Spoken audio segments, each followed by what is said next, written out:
Subscribe करें और bell दबाएं ताकि कोई खबर रह न जाए।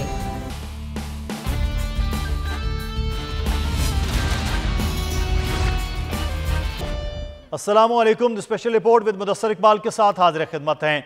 नाज़रीन, इस वक्त सब की नज़रें हैं इलेक्शन के हवाले से। कुछ सियासी जमातें फौरी तौर पर 90 दिन में इलेक्शन का मुतालबा कर रही हैं, लेकिन इलेक्शन कमीशन कह रहा है कि हल्का बंदियाँ करवाना ज़रूरी है, इसलिए इलेक्शन कमीशन ने अभी तक कोई तारीख नहीं दी है। लेकिन एक और मामला जो सदर ममलिकत की जानिब से है, वो अब कहा जा रहा है कि शायद बहुत जल्द सदर ममलिकत इलेक्शन की तारीख दे दें। आइन के आर्टिकल 48(5) के तहत सदर ममलिकत ये समझते हैं कि उनके पास इख्तियार है कि वो इलेक्शन की तारीख दे सकते हैं। वजारत कानून से राय मांगने के बाद भी, 2 बार वजीर कानून से मुलाकात के बाद भी सदर ममलिकत ये समझते हैं कि उनके पास इख्तियार है, वही इलेक्शन की तारीख देंगे। जबकि वजारत कानून और इलेक्शन कमीशन ये कह चुका कि इलेक्शन एक्ट में तरमीम के बाद अब इख्तियारात इलेक्शन कमीशन के पास है कि वो इलेक्शन की तारीख का ऐलान करेगा। एक तो ये हिस्सा है कानूनी तौर पर, दूसरा है सियासी मामले के हवाले से। Chairman Pakistan People's Party Bilawal Bhutto अब इलेक्शन की डिमांड कर रहे हैं, बार बार इलेक्शन के हवाले से कह रहे हैं, और साथ ये भी कह रहे हैं कि हल इलेक्शन के अंदर है कि इलेक्शन वक्त पर करवाया जाए। और इलेक्शन कमीशन के हवाले से भी गुफ्तगू हो रही। हमारे साथ इस वक्त माहिर याया फरीद साहब मौजूद हैं और हमें ज्वाइन किया है इस वक्त सीनियर सहाफ़ी, तज्ज़ियाकार और एडिटर इन चीफ बोल नज़ीर लगारी साहब ने। बहुत शुक्रिया लगारी साहब आपके वक्त का भी। या फरीद साहब, सदर ममलिकत मुसर हैं कि इलेक्शन की तारीख वो दे सकते हैं कि उनके पास इख्तियार है, आइन ने दिया है, तो उनको जो इख्तियार आइन ने दिया है, क्या वो अब बेख्तियार हो गए हैं इलेक्शन एक्ट में तरमीम के बाद? देखिए, इस बात में कोई शक व शुबा नहीं होना चाहिए कि पाकिस्तान जो ऑलरेडी एक सीरियस इकोनॉमिक क्राइसिस से गुजर रहा है, अगर तो president of Pakistan unilateral actions लेते हैं और इलेक्शन कमीशन ऑफ पाकिस्तान के डिसीजंस को और ओपिनियन को बिल्कुल दरगुजर कर देते हैं, तो Pakistan is heading towards a constitutional disaster. I am using the word constitutional disaster because इससे जो प्रॉब्लम्स आएंगी वो उसके रिपरकशंस हमारे फ्यूचर में भी होंगे। आप एक मिनट के लिए सोच लें कि elections president of Pakistan announce कर देते हैं और इलेक्शन कमीशन को वो इलेक्शंस कराने पड़ते हैं, तो एग्रीव पार्टीज ही होंगी उस इलेक्शंस की, वो उस इलेक्शंस के रिजल्ट को बाद में सुप्रीम कोर्ट के अंदर चैलेंज करेगी और स्ट्रीट प्रोटेस्ट होंगे इस इलेक्शंस के खिलाफ, क्योंकि इलेक्शन कमीशन ऑफ पाकिस्तान जो एडमिनिस्ट्रेटर है इस इलेक्शंस कराने का, वो बहुत बार कह चुका है कि एक प्रोसेस है, एक प्रोसीजर है, और वो प्रोसीजर एक कॉन्स्टिट्यूशन नहीं दिया है। President of Pakistan, no doubt he is the announcing authority, मतलब उन्होंने डेट्स को अनाउंस करना है, लेकिन वो डेट्स यूनिलैटरली सेट नहीं कर सकते, क्योंकि प्रेसिडेंट ऑफ पाकिस्तान ने तो कुछ दिनों में रिटायर हो जाना है, उनका तो टेन्योर खत्म हो जाएगा। इलेक्शंस कराने का जो फंक्शन है और जो ड्यूटी है, कॉन्स्टिट्यूशनल ड्यूटी, वो इलेक्शन कमीशन ऑफ पाकिस्तान की है। तो आपको क्या लगता है कि अगर ये इलेक्शंस आप करवा देते हैं तो क्या इलेक्शन कमीशन ऑफ पाकिस्तान के सामने फिर पिटिशंस नहीं फाइल होगी, कोर्ट के सामने ये पिटिशंस फाइल नहीं होंगी? मेरे ख्याल में प्रेसिडेंट ऑफ पाकिस्तान को कोई यूनिलैटरल एक्शन नहीं लेना चाहिए, क्योंकि उससे कॉन्स्टिट्यूशनल क्राइसिस एक डेवलप होगा। इलेक्शन कमीशन ऑफ पाकिस्तान जो टाइम मांग रहा है उस टाइम ये सब अब ये भी एक बात ये की जाती है कि इलेक्शन एक्ट जो है उसकी तरमीम के बाद तो इलेक्शन कमीशन के पास इख्तियार है। क्या किसी भी एक्ट से ज़्यादा मुकद्दम आइन नहीं होता है? तो क्या जो आइन में इख्तियार है वो इस एक्ट के बाद ख़त्म हो गया? ये थोड़ा सा इसकी कन्फ्यूजन को दूर कीजिए। देखिए, आइन की इंटरप्रिटेशन आप कभी भी रिजिड नहीं कर सकते, यानी कि आप एक आर्टिकल, एक कॉन्स्टिट्यूशन को आइसोलेशन में पढ़ के नहीं कह सकते कि क्योंकि कॉन्स्टिट्यूशन कहता है 90 दिन तो आपने 90 दिन में इलेक्शन कराने, क्योंकि यही constitution of Pakistan election commission पे ये भी मैंडेटरी करता है कि उसने सेंसस के बाद उसको डीलिमिटेशन करनी है, और आपने जो सेकेंडरी लेजिस्लेशंस है प्रोसीजर उसके थ्रू आउटलाइन किया होता है। कॉन्स्टिट्यूशन ऑफ पाकिस्तान कोई प्रोसीजर आउटलाइन नहीं करता, कॉन्स्टिट्यूशन एक गुड विल में एक टाइम फ्रेम देता है कि कोशिश होनी चाहिए कि 90 दिन में इलेक्शन हो, लेकिन एक सेकेंडरी लेजिस्लेशन भी है। और अगर आप हिस्टोरिकली देखें तो इलेक्शन कमीशन के पास ही हमेशा से ये इख्तियार होता था कि वो डेट अनाउंस करे।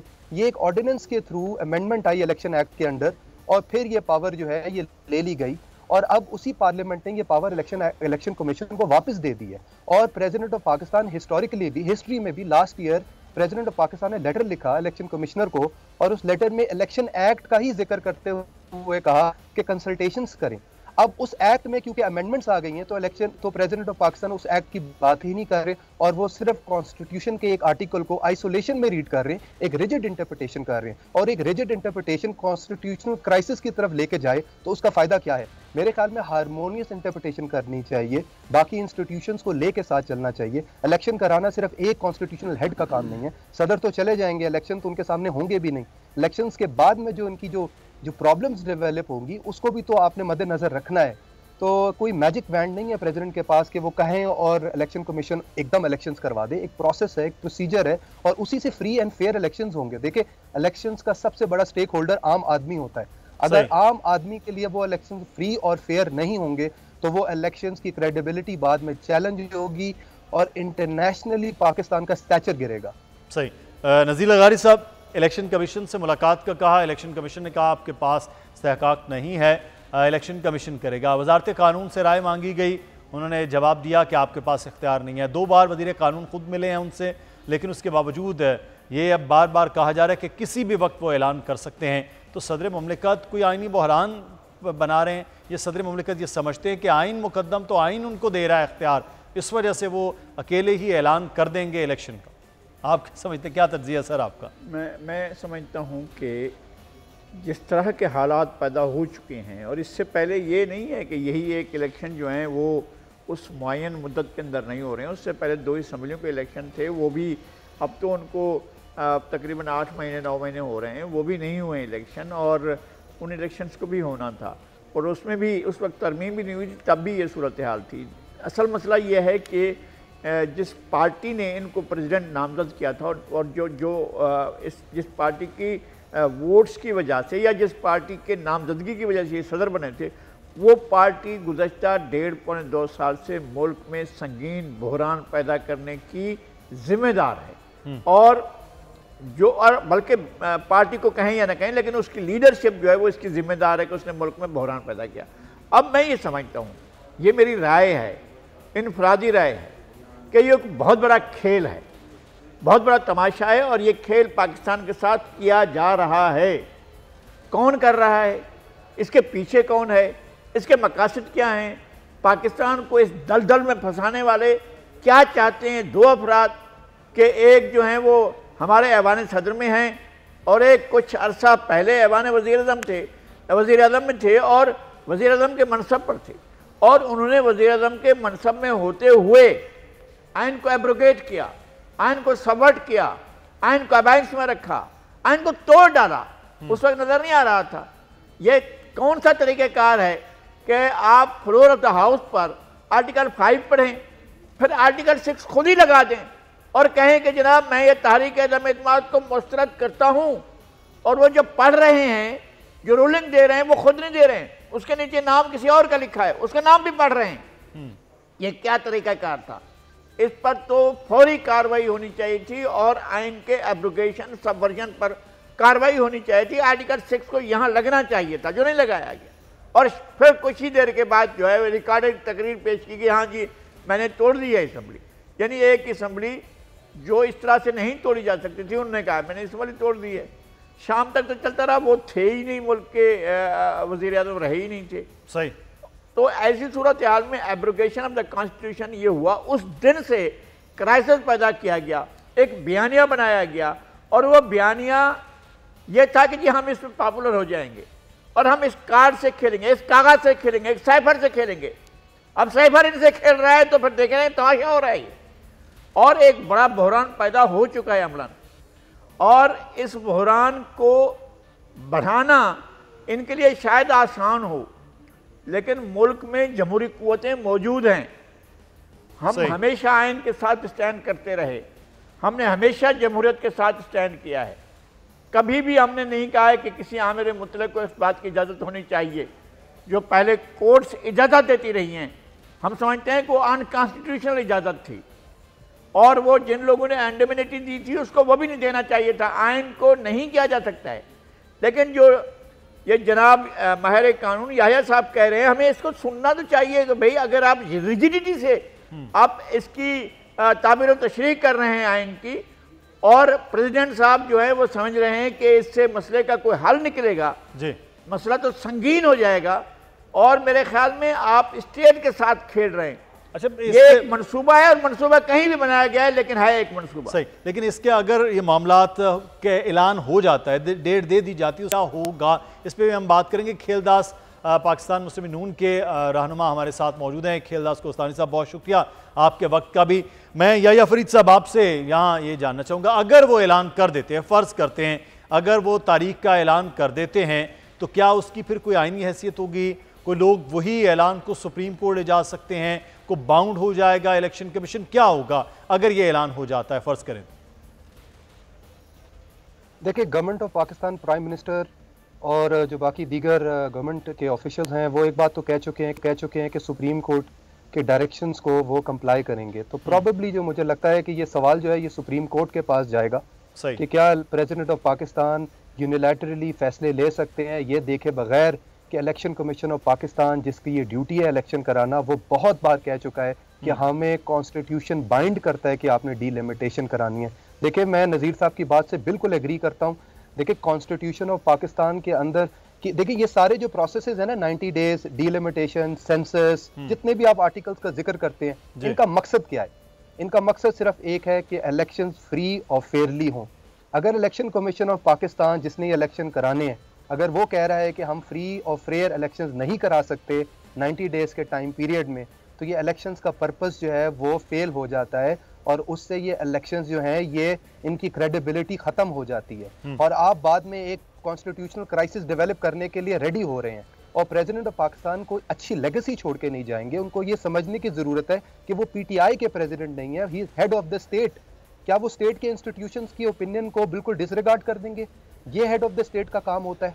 तो मेरे ख्याल में एक कॉन्स्टिट्यूशनल क्राइसिस डेवलप होगा और इलेक्शन कमीशन ऑफ पाकिस्तान जो है इस फैसले का कंप्लाई नहीं करेगी। सुप्रीम कोर्ट के पास ये सवाल जाएगा। सुप्रीम कोर्ट में एक नए चीफ जस्टिस होंगे, वो एक लिबरल अप्रोच लेंगे और जस्टिस काजी फायद ईसा से वैसी बेहतर तवक्कुआत हैं जो ऑलरेडी सुप्रीम कोर्ट में हो रहा था। सही, तो चले अब देखते हैं कि मामलात किस जानिब जाते हैं। हो सकता है कि सदर ममलिकत भी अपने फैसले को देखें कि इस किस्म का कोई मामला ना करें कि आईनी बहरान एक नया जन्म ले ले, क्योंकि इलेक्शन की तैयारियां बहरहाल पैरेलल चली। बहुत शुक्रिया या फरीद साहब हमारे साथ मौजूद थे, माहिर कानून। और खेलदास कोस्तानी साहब, बिलावल भुट्टो जरदारी कह रही तो 100 नहीं तो 120 दिन में इलेक्शन होंगे, लेकिन वो कह रहे हैं कि हमारे इत्तेहादी जो हैं वो इलेक्शन से भाग रहे हैं। तो आप भी इलेक्शन से फरार हो रहे हैं, भाग रहे हैं? खेलदास साहब से दोबारा से हम रब्ता करते हैं। लगारी साहब, ये जो बात पाकिस्तान पीपल्स पार्टी कर रही है वो भी जल्दी इलेक्शन मांग रही है, इलेक्शन की डेट कह रही है, फिर इलेक्शन कमीशन के हवाले से क्वेश्चन मार्क बिलावल भुट्टो कह रहे हैं। तो वो कह रहे हैं हम तैयार हैं, बाकियों के बारे में तासुर ये हो रहा है कि वो तैयार नहीं है क्या इलेक्शन के लिए। सियासी जमातों का तो सबसे बड़ा जो कहते हैं ना फेस्टिवल, वो तो होता ही इलेक्शन है। सर, मेरा ख्याल है कि बहुत अहम बात है और बिलावल भुट्टो जरदारी साहब को इस सारी सूरत हाल के पेश नज़र ये ज़रूर देखना चाहिए कि क्या आपके इस मुतालबे के नतीजे में सियासी आप कुछ गेन करेंगे या अल्टीमेटली मुल्क लूज़ करेगा, ये देखना चाहिए। हम आइन पर अमल दरामद की पाबंदी के शदीद हामी हैं। हम ज़बरदस्ती इसकी हिमायत करते हैं कि आइन की रूह के मुताबिक उस पर अमल होना चाहिए, लेकिन जब हालात ऐसे पैदा हो चुके हैं और उन हालात के पैदा होने में बहुत से अवामिल मौजूद हैं कि आइन के इस आर्टिकल पर इसकी रूह के मुताबिक अमल नहीं हो सकता। वो तो नहीं हुआ ना, पहले भी पंजाब में भी नहीं हुआ, खैबर पख्तूनख्वा में भी नहीं हुआ। सही। अच्छा लगारी साहब, मैं कता कलामी की माफ़ी, मैं ये खेलदास कोस्तानी साहब से बात कर लें। खेलदास साहब, इत्तेहादी इलेक्शन से बिलावल साहब कह रहे हैं कि वो भाग रहे हैं इलेक्शन से, मतलब क्यों दूर जा रहे हैं? आप पाकिस्तान मुस्लिम नून इलेक्शन नहीं चाह रही कि जल्द से जल्द इलेक्शन हो जाए? देखिए, पहली बात यह है कि इलेक्शन कराना इलेक्शन कमीशन का काम है। हमने कभी नहीं कहा कि इलेक्शन ना हो, हम भी चाहते हैं इलेक्शन हो और तमाम मसाइल का हल इलेक्शन में है। हम एक जमहूरी जमात है, मगर ये भी देखना होगा, बल्कि बिलावल भुट्टो साहब को मैं मशवरा देता हूँ कि उनके साथ राइट एंड पे जो सिंध की रैलियों और जलसों में खड़े हैं मुराद अली का साबिक वज़ीर आला, आप उनसे पूछ लें कि वो जो पीटीआई में फैसला करके आए हैं, नोटिफाई जो सब ने मिलकर किया था, तो उसके बाद ये भी आइन का तकाजा है कि मरदमशुमारी के बाद जो है हल्का बंदियां और फिर इलेक्शन हो। तो उसका जो है उसको भी इंडोर्स किया है पीपल्स पार्टी के को चेयरमैन आसिफ अली जरदारी साहब को। ये बातें अवाम में जाके करना, ये मैं समझता हूँ ये एक स्ट्रेटेजी का हिस्सा है और ये अवाम को एक मैसेज देना है। अगर पीपल्स पार्टी को इतना ही एतराज है तो वो जो इलेक्शन कमीशन में तमाम जमातों को बुलाया गया था, उसमें पीपल्स पार्टी का डेलीगेशन भी गया था, उन्होंने उतना वहाँ जोर नहीं दिया उस मीटिंग में इलेक्शन कमीशन के सामने। तो जब उन्होंने ये बात जो मुझे मालूम हुई है तो वो वहाँ पे उन्होंने ये सवाल सिर्फ उठाया कि 90 दिन में इलेक्शन हो, मगर उन्होंने कहा कि ये मर्दमशुमारी आप लोगों ने सबने मिलकर की है। तो अब जब ये मैं समझता हूँ इस पे सियासत करना अच्छी बात नहीं है और इलेक्शन कमीशन को ये मौका दिया जाए कि वो इलेक्शन का ऐलान करे, जो प्रोसेस है वो उनको करने दिया जाए। सियासत के लिए और भी चीज़ें बहुत है, बातचीत करने की, गुफ्तगू या एतराज़ों पे बरसना मेरे समझ से दूर है। मैं एक सियासी वर्कर के हिस्से से सोच रहा हूँ क्या वजूहत है कि बिलावल भुट्टो इस तरह के रज रहे हैं, बरस रहे हैं, हालांकि हमारी जो इत्तेहादी हुकूमत भी बड़े अच्छे हमारे। लेकिन सर आपकी हुकूमत को आज भी पंजाब में बाकायदा एक न्यूज़ कॉन्फ्रेंस के दौरान पंजाब की क़यादत ने कहा ये जो मईशत की और महंगाई का यह बार है, ये बोझ है, ये मुस्लिम नून की जिम्मेदारी है, क्योंकि मुआशी पॉलिसियाँ हमसे छुपाए जाती रहीं इसहाक डार साहब की जानिब से, हमें तो मालूम ही नहीं था कि क्या कर रहे हैं वो लोग। मैं वही कह रहा हूँ, जब हम सब 16 महीने हुकूमत में थे, हमारे अच्छे ताल्लुकात भी थे, ना कोई ऐसी बात की कभी हुई थी, ना कभी, हमेशा उसने वजीर आजम की तारीफ की, वजीर खजाना की आप आखिरी तकरीर बिलावल भुट्टो साहब की निकाल लें, उन्होंने यहाँ तक कहा कि शहबाज शरीफ साहब पीपल्स पार्टी के भी वजीर आजम। तो बड़ा अच्छा वो 16 महीने हमने मिलकर मुल्क को दिवालिया होने से बचाया।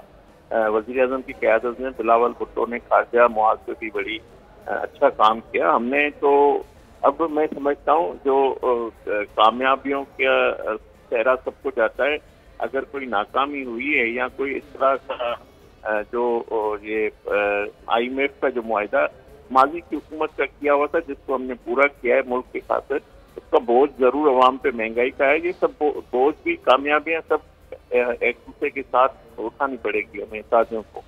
तो रही बात, उनको अपनी कारकर्दगी बतानी चाहिए अवाम में जाकर के 15 सालों में पार्टी की सिंध में हुकूमत है तो उन्होंने सिंध के अवाम को क्या दिया है, वो अपना मैनिफेस्टो दे दे।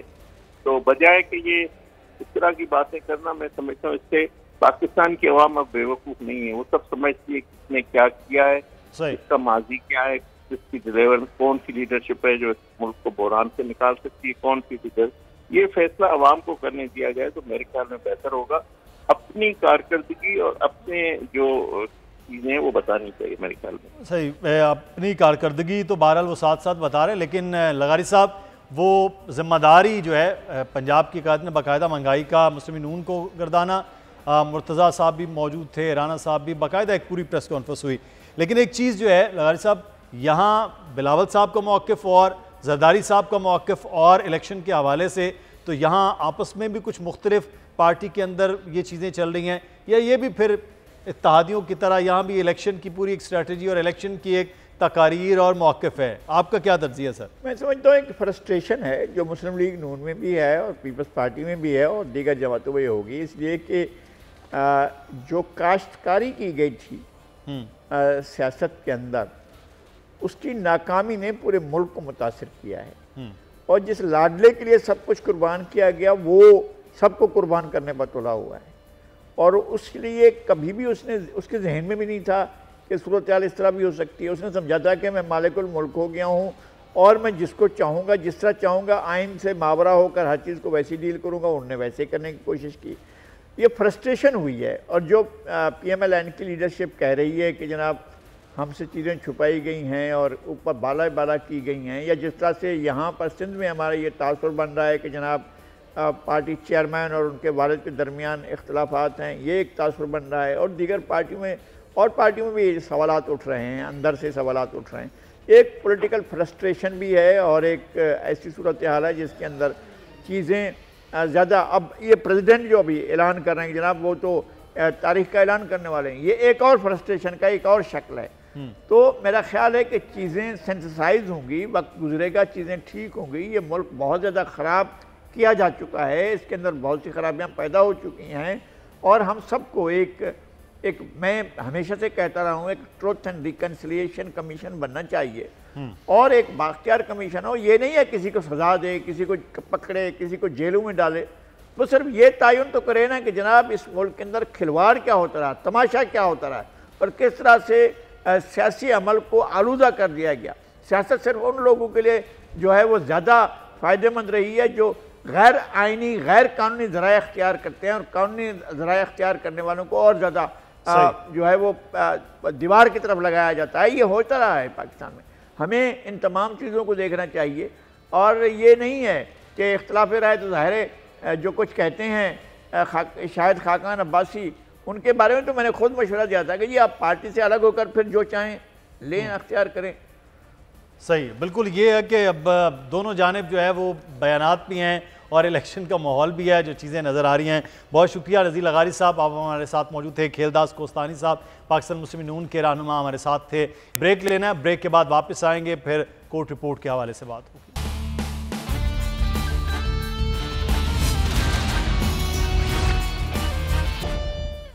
ब्रेक के बाद आपको खुश आमदीद कहते हैं और अब हम बात करेंगे कोर्ट रिपोर्ट के हवाले से। और आज एक अहम मामला साइफर केस की अटक जेल में समाअत हुई है। क्या ये अब रोज़ाना की बुनियाद पर या हर समाअत जो है वो अटक जेल में होगी, क्या तरीक़ाकार इस मामले पर होगा, हम बात करेंगे। एहतशाम कियानी हमारे कोर्ट रिपोर्टर हमारे साथ मौजूद हैं। एहतशाम, आज तो केस पे समाअत हुई, क्या इस हवाले से अपडेट है और क्या अब यहीं पर समाअतें होंगी? जो नोटिफिकेशन था उसकी क्या हैसियत है अब? देखिए मुदस्सिर, 30 अगस्त की जो समाअत हुई वो अटक जेल में हुई थी और इस हवाले से वजारत कानून ने एक नोटिफिकेशन NOC जारी किया था कि जो ट्रायल कोर्ट के जज हैं वो अटक जेल में जाकर चेयरमैन PTI के जुडिशल रिमांड की एक्सटेंशन का फैसला करेंगे। उस फैसले के खिलाफ, उस नोटिफिकेशन के खिलाफ इस्लामाबाद हाई कोर्ट में एक दरख्वास्त दायर की गई थी। उसी दरख्वास्त में ये नुक्ता भी उठाया गया था कि जो इंसदाद दहशतगर्दी अदालत के जज हैं वो ऑफिशियल सीक्रेट एक्ट के तहत मुकदमात नहीं सुन सकते और उनको ये इख्तियार नहीं दिया जा सकता। इस्लामाबाद हाई कोर्ट के चीफ जस्टिस आमिर फारूक ने इस दरख्वास्त पर समाअत की, नोटिस जारी किए गए और आज की जो समाअत थी उसमें चेयरमैन PTI के वकील शेर अफजल मरवत ने दलाइल दिए और उन्होंने कहा कि ऐसा कोई कानून नहीं बताया जा रहा कि किस कानून के तहत वजारत कानून ने ये नोटिफिकेशन जारी किया और NOC दे दिया कि जज अटक जेल में जाकर समाअत कर सकते हैं, क्योंकि वफाक के जज को सूबे में मुंतकिली का इख्तियार सिर्फ सुप्रीम कोर्ट के पास है और कोई ये एग्जेक्टिव के पास, हुकूमत के पास ये इख्तियार नहीं है। आज एडिशनल अटॉर्नी जनरल अदालत में पेश हुए और उन्होंने अदालत को बताया कि वो नोटिफिकेशन जो था वो सिर्फ एक बार के लिए था, 30 अगस्त के लिए नोटिफिकेशन था और आगे ये सिलसिला नहीं चलेगा, इसलिए ये दरख्वास्त इन्फ्रक्शस यानी गैर मौसर हो चुकी है और इसे निपटा दिया जाए। अदालत ने भी इस पर कहा कि उन्हें नहीं लगता, चीफ जस्टिस आमिर फारूक ने कहा कि मुझे नहीं लगता कि ये दरख्वास्त गैर मौसर हो चुकी है, क्योंकि ये बात बहरहाल डिटरमिन तो होनी है कि किसका इख्तियार है कि वो फैसला करे कि अदालत अगर जेल में मुंतकिल होनी है, क्योंकि जेल ट्रायल्स की जो बात है वो कोई ऐसी अनहोनी बात नहीं है, जेल ट्रायल्स होते रहते हैं, तो इसके लिए ये बात डिटरमिन होना ज़रूरी है। अब चेयरमैन PTI का जुडिशल रिमांड कल मुकम्मल हो रहा है और कल दोबारा उनको या तो अदालत में पेश किया जाना है या मुतलका अदालत के जो जज हैं उन्हें अटक जेल जाना है। इस हवाले से अभी तक कोई नोटिफिकेशन जारी नहीं किया गया और अभी तक ये फैसला भी नहीं हुआ कि चेयरमैन PTI को अटक जेल से इस्लामाबाद की अदालत में पेश किया जाएगा। तो अब इंतज़ार है कि इस्लामाबाद हाई कोर्ट इस मामले पर क्या फैसला करती है। हाई कोर्ट का जो फैसला होगा उसके मुताबिक ही फिर ये चीज़ें बज़ाहिर आगे चलती दिखाई दे रही हैं, लेकिन जो additional attorney general Munawwar Iqbal Duggal की इस्तदा थी कि ये दरख्वास्त डिस्पोज ऑफ कर दी जाए, वो नहीं की गई। अदालत अब इस पर फैसला जारी करेगी, ये डिटर्मिनेशन होगा कि किसका इख्तियार है कि वो इस तरह का नोटिफिकेशन जारी करेगा। लेकिन जो अदालत की जुरिस्डिक्शन की बात थी उस पर वफाक का वाज़े मौक़िफ़ आया कि इस जो कानून के मुताबिक लिखा गया है वो ये है कि मैजिस्ट्रेट या उससे ऊपर के किसी भी जुडिशल ऑफिसर को ये इख्तियार दिया जा सकता है। तो जो स्पेशल कोर्ट के सेशन जज के बराबर के जज हैं उनको ये इख्तियार दिया जा सकता है कम से कम फर्स्ट क्लास के जुडिशल मैजिस्ट्रेट को। तो बज़ाहिर अदालत इस नुक्ते पर उनसे इत्तेफाक करती नज़र आई है। अब ये ऑर्डर जारी होगा क्योंकि आज का ही दिन है, कल इस केस की समाअत होनी है और उससे पहले ये तय होना है कि जो अदालत है वो जेल में मुंतकिल होगी या इस्लामाबाद में मुलजिम को लाया जाएगा। सही है, बहुत शुक्रिया एहतशाम, आपने हमें तफसीलात से आगाह किया। 30 अगस्त जो साइफर केस की समाअत थी उसके मुतालिक अब जो है वो फैसला महफूज है कि अब दोबारा से केस की समाअत का, और कल जुडिशल रिमांड मुकम्मल हो रहा है, तो उसमें अब क्या होगा अब ये भी देखना है कि मामलात कहाँ बढ़ते। बहुत शुक्रिया एहतशाम आपका, और आगे बढ़ेंगे और अब कुछ बात कर लेंगे एशिया कप के हवाले से। एक मैच तो अब हो रहा है भारत और श्रीलंका के हवाले से, लेकिन गुज़श्ता रोज़ के मैच को लेकर खासी बात हुई कि बड़ा लंबा चौड़ा स्कोर किया गया इंडिया की जानिब से, लेकिन पाकिस्तान की बैटिंग लाइन जो है वो रेत की दीवार साबित हुई है। हम बात करेंगे, एजाज वसीम बाकरी श्रीलंका में मौजूद हैं, कोलंबो में हमारे स्पोर्ट्स रिपोर्टर। एजाज, शुक्रिया आपके वक्त का। कल क्या हुआ कि मैदान भी वही, खिलाड़ी भी वही, 350 से ज़ायद का स्कोर हमने दिया, और जब हम बैटिंग के लिए आए तो लग रहा था कि कुछ मुकाबला तो यकीनन होगा, लेकिन कोई भी प्लेयर टिक कर जो है क्रीज पर खड़ा नहीं हो पाया। देखिए मुदस्सिर, कल पाकिस्तान की जो शिकस्त है, अगर इस शिकस्त को देखा जाए तो ये सारे डिसएडवांटेजेस पाकिस्तानी टीम के साथ जुड़े हुए थे, और सारी जो फेवर्स थी वो इंडिया के हक में थी। आप ये देखें कि एक टीम है उसको एक दिन में वनडे क्रिकेट 2 दिन तक जारी रहती है, एक टीम है उसको 24 ओवर पहले खेलने को मिलते हैं, बड़े रिलैक्स अंदाज में वो खेल के गए। अगले दिन फिर आके उन्होंने 26 ओवर रिलैक्स अंदाज में खेले। तो एक तो ये इंडिया को एडवांटेज था कि एक तरह का मैच नहीं हुआ। दूसरा, फिर पाकिस्तानी जो बॉलर्स थे वो जब लाइनो लेंथ भूले हैं तो वो दोबारा लाइनो लेंथ पे वापस नहीं आ सके हैं। फिर हारिस रऊफ के जो 5 ओवर थे, क्योंकि उसकी इंजरी हो गई, वो मैदान में नहीं आ सके।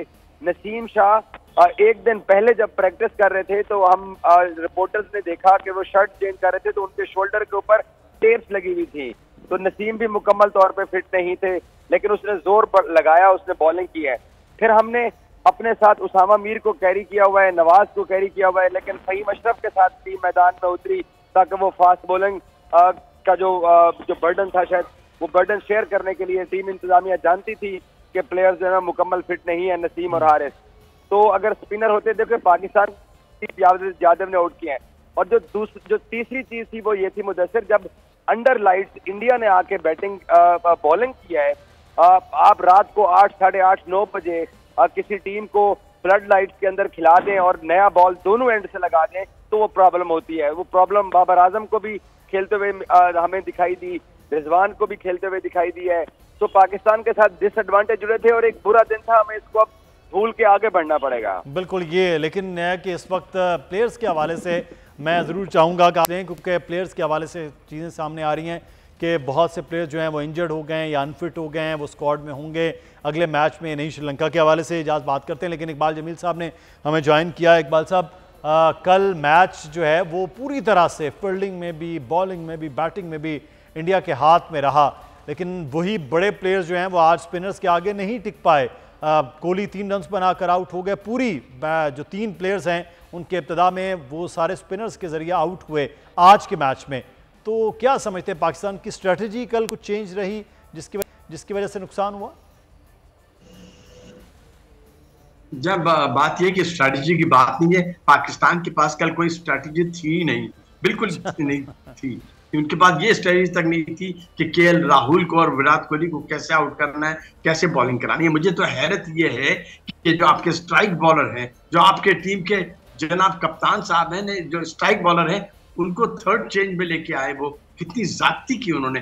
फहीम अशरफ को कल पहले बॉल दी उन्होंने, मतलब यार कोई इंतहा होती है कप्तान, ये इसकी तमाम तर जिम्मेदारी कप्तान पे जाती है। देखें, अगर इफ एंड बट्स की बात करेंगे, आप अगर किसी चीज पे कि जनाब इंजरी हो गई थी और ये हो गया था, और वो एक्सक्यूजेस नहीं चलते। यहाँ ये इंटरनेशनल मैच था, लाखों लोग जो थे दुआओं कर रहे थे, लाखों लोग परसों से दुआएं कर रहे थे कि जनाब बारिश ना हो। उसका नतीजा आपने ये दिया, कोई प्लानिंग नहीं थी, कंप्लीटली इल प्लान से आपने खेला था, ना ही बैटिंग में कोई आपकी अप्रोच थी। उसी विकेट के ऊपर बुमराह सिराज ने जबरदस्त स्विंग बॉलिंग कराई है, और उसी विकेट पे आपके अंदाजा लगा लीजिए कि तारीख के एशिया कप का रिकॉर्ड 233 रन केएल राहुल और विराट कोहली ने बनाया, जो इंतहा थी थर्ड विकेट के लिए। तो कोई प्लानिंग नहीं थी जनाब आपके पास। प्लानिंग ये कहते हैं ना। और दूसरी बात ये भी कहते हैं कि जनाब पाकिस्तान और दुनिया में दो टीमें ऐसी हैं जो अनप्रिडिक्टेबल है। अनप्रिडिक्टेबल जो है वेस्ट इंडीज और पाकिस्तान है। वो तो भाई unpredictability only it comes on जब इंडिया के साथ आप खेलते हैं।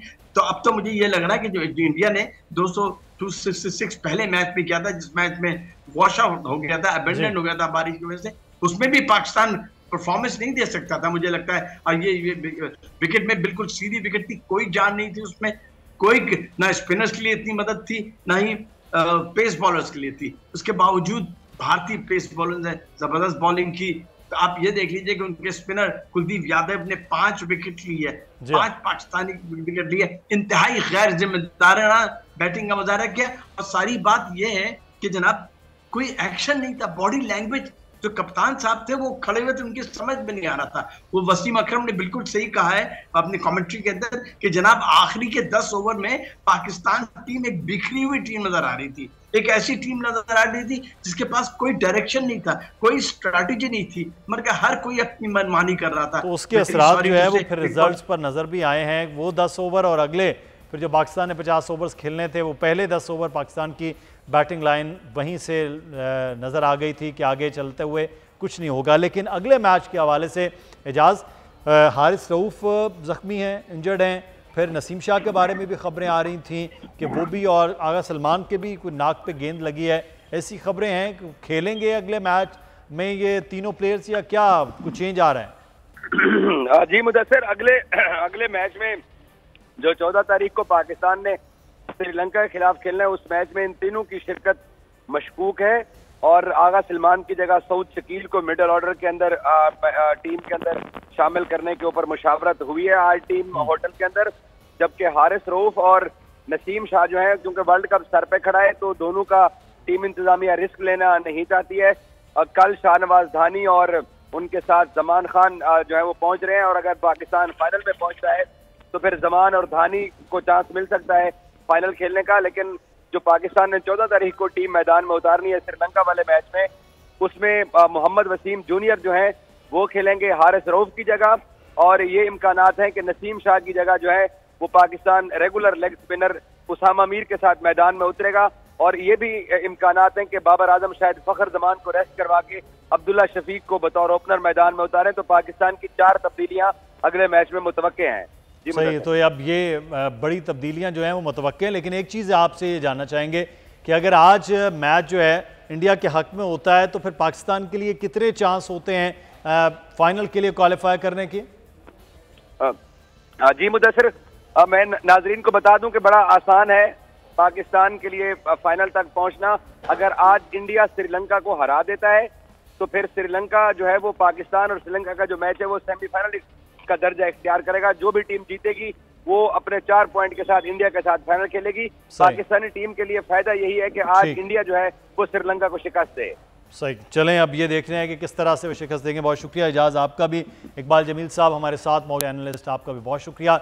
और एक बड़ा अहम मामला जिसके हवाले से रोज़ खबर हम देते हैं कि डॉलर की कीमत कम हो रही है। पहले 20 दिन पहले से हम कह रहे थे डॉलर की कीमत बढ़ रही है। कफील अहमद हमारे साथ मौजूद हैं। कफील, खबरें कुछ आ रही हैं कि इंटर बैंक से भी डॉलर ओपन मार्केट में नीचे चल रहा है। देखिए, अगर आज हम बात कर लें ट्रेडिंग के दौरान जो है वो ₹1.28 की कमी हुई है और ₹299.88 के ऊपर जो है वो इंटर बैंक इस वक्त जो है वो क्लोज हुआ है। इसी तरह अगर हम बात कर लें ओपन मार्केट की, तो उसमें जो है वो जब से ये क्रैकडाउन का आगाज हुआ और तमाम स्मगलिंग के हवाले से तमाम चीज़ें जो है वो सामने आई हैं, उसके बाद से अब तक ₹30 कमी हुई है। तो हम आज जो है वो ओपन मार्केट के अंदर जो है वो कोई कमी या इजाफा रिकॉर्ड नहीं किया गया और ₹300 के ऊपर डॉलर जो है वो फरोख्त हुआ है। तो ओवरऑल जो सिचुएशन है वो इस वक्त डॉलर 300 से नीचे है इंटर बैंक के अंदर और ओपन मार्केट में ₹300 पर है। जो माहिरीन के मुताबिक अकॉर्डिंगली तो जो स्टेप्स लिए जा रहे हैं उससे मजीद गिरावट जो है वो हो सकती है। लेकिन तमाम ये कहना भी कबल वक्त है कि किस लेवल तक जो है वो डॉलर गिरेगा। तो ये सब जो है वो सिचुएशन है। तो हम अगर हम पाकिस्तान स्टॉक मार्केट की बात करें तो वो नेगेटिव जो है देखी गई है और 357 पॉइंट्स की मार्केट में कमी हुई है और 45,508 के लेवल ऑफ मार्केट जो है वो क्लोज हुई है। तो अच्छा, दूसरा जो बड़ा क्रैकडाउन किया जा रहा था इस वक्त हुंडी हवाले के हवाले से, और दूसरा बहुत ज़्यादा लोग अपने डॉलर को एक्सचेंज कराने आए हैं। इस तरह बताया गया मिलियन ऑफ डॉलर्स जमा करवाए गए हैं स्टेट बैंक में।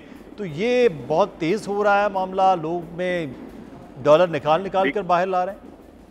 देखिए मुदस्सिर, ये तमाम सिचुएशन थी, उसके बाद से जो करेंसी एक्सचेंज के जो यहाँ तमाम डीलर्स हैं उनकी तरफ से एक लेटर जो है वो लिखा गया था वज़ारत दाखिला, जिसमें कहा गया था कि एक्सचेंज के बाहर जो ब्लैक मार्केट के लोग हैं वो जो उसमें जो है वो खासे अच्छे रेट ऑफर करते हैं और जिसके बायस से जो है वो खरीदार जो है वो अट्रैक्ट होता है और यही वजूहत नहीं कि डॉलर में जो है वो इजाफा देखा जा रहा था। हम अब ये लोगों के खिलाफ जो कार्रवाइयों का आगाज़ हुआ उसके बाद से अब तक जो हमने गुज़िश्ता 4 से 5 रोज का जायजा लिया और मलिक बोस्तान साहब से भी हमारी बात हुई। उनका कहना है कि खरीदार नहीं है इस वक्त और तो है, लेकिन खरीदार कोई बेचने वाला और खरीदारी के हवाले से डॉलर नहीं है और यही वजूहत है जब से ये कार्रवाइयों का आगाज़ किया गया तो इसमें खासी मस्बत जो है वो चीज़ें देखने में आई और ये भी एक नंबर उन्होंने शेयर किया। तकरीबन 22 मिलियन वो तकरीबन 42 मिलियन डॉलर जो है वो अब तक स्टेट बैंक के पास जमा कराए जा चुके हैं और इसमें मजीद इजाफे का इम्कान है। ठीक है, बहुत शुक्रिया। आप कफील आगाह कर रहे थे कि 10 मिलियन डॉलर जो है वो अब तक स्टेट बैंक को जमा करवाए जा चुके हैं। पहले डॉलर इधर जा रहा था और अब डॉलर वापस जा रहा है, तो डॉलर की कीमत में भी इसी वजह से कमी आ रही है। मुदस्सिर इकबाल को प्रोग्राम से इजाज़त दीजिए। नाज़रीन, अपना ख्याल रखिएगा। अल्लाह हाफ़िज़।